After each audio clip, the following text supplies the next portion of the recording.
Hello বন্ধুরা, নমস্কার, good morning. কেমন আছো তোমরা সবাই? আমি খুব খুব খুব ভালো আছি। আজ হচ্ছে শনিবার। তো আজ আমি সকালবেলা বানাবো লোটে মাছের ঝুড়ো এবং মাছের ঝোল।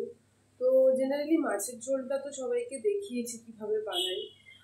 লোটে মাছের ঝুড়োটা কিভাবে রান্না করছি চলো তোমাদের সাথে শেয়ার করি।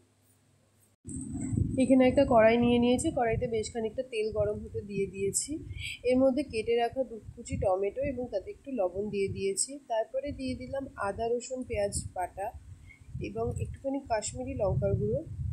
তারপরে মশলাটা ভালো করে কষিয়ে নেওয়ার পর তাতে দিয়ে দিয়েছি পরিষ্কার করে কেটে রাখা লোটে মাছগুলো।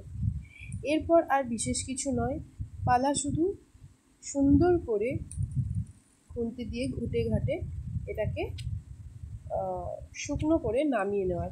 এখানে বেশ খানিকটা জল বেরোবে, আমি কিন্তু কোনো জল ইউজ করিনি, কিন্তু বেশ খানিকটা জল বেরোবে।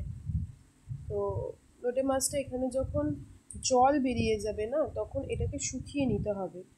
ভালো করে শুকিয়ে নেওয়ার পর যারা এখানে গরম মশলা ইউজ করতে চাও তারা খানিকটা গরম মশলা ইউজ করতে পারো। আমি দিয়েছিলাম একেবারে বাটা মশলার মধ্যেই, তাই আমি আর আলাদা করে দেবো না। এখানটাতে আমি একটুখানি ওই ধনে পাতা ইউজ করব। দেখতে থাকো।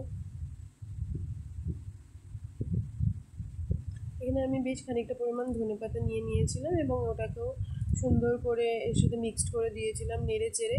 এবার পালা শুধু শুকিয়ে নেওয়ার, ঘেটে ঘেটে একটু শুকনো শুকনো করে নেওয়ার। ব্যাস তৈরি হয়ে যাবে লোটে মাছের ঝুড়ো। 5 মিনিটে তৈরি হয়ে যাবে লোটে মাছের ঝুড়ো। এটা বেশি খুব একটা সময় লাগে না, লোটে মাছ খুব তাড়াতাড়ি মানে কড়াইতে দিলেই গলে যায়।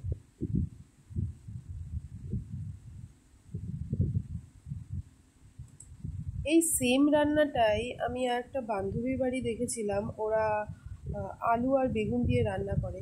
কারা কারা দেখতে চাও সেই রেসিপিটা অবশ্যই কমেন্ট করে জানিও। আমি অবশ্যই তোমাদের সাথে শেয়ার করব। চ্যানেলটিকে লাইক কমেন্ট শেয়ার করে দিও। আসছে একটা নতুন ভিডিও নিয়ে, ততক্ষণ টাটা।